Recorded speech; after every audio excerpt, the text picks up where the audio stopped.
Syrian civil war that's been going on for the last 8 years. There have been millions of people displaced and coming into countries like yours. And you and colleagues have done so much to offer humanitarian relief.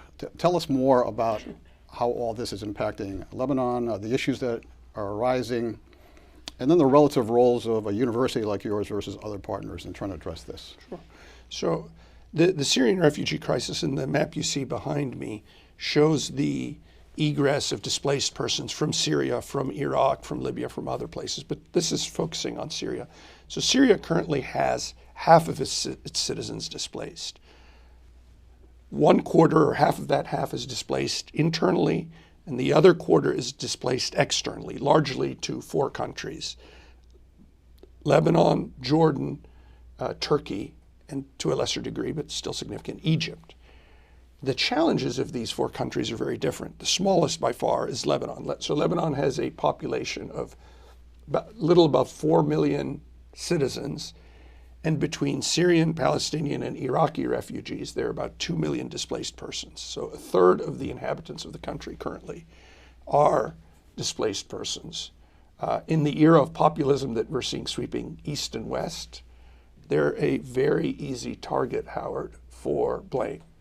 And there's no question that the Syrian refugee crisis has had a real economic impact on Lebanon, a deleterious impact. However, that impact is being misrepresented. Yes, some Lebanese may be losing their jobs, but these are mostly jobs really what I would consider working class jobs. These are very difficult to do jobs. There are some reports from our faculty that you and I will get into later about the degree of child labor now in play in Lebanon, largely Syrian child labor. So the impact on the university, as the impact of the Lebanese uprising, is that we should lead in an apolitical way. We should lead as generators of knowledge, as an institution that I think has an exceptional track record at overcoming fear of the other, something that's very important inside Lebanon with its 18 different confessional denominations or sects, but also with regard to Syrians and Palestinians and others. And because we've been engaged as a university ever since the partition of Palestine in 1947 in helping create opportunities for the Palestinian guests in Lebanon, we had a leg up, so to speak, in helping to address issues of health, of education, and of opportunity in the state of Lebanon for Syrians, and trying to reduce that tension.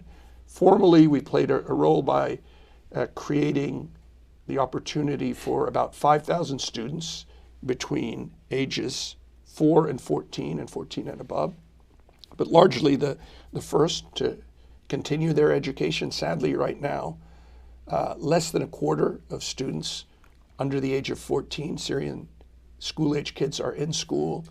And some data suggest that it may be as low as 2% of kids between the age of 14 and above are getting a formal education. So whether it's collaborations with NGOs like Kiani, collaborations with Harvard, in fact, in looking at mental health in this population, collaborations with some of the finest universities in Great Britain, particularly some of the leading schools in London.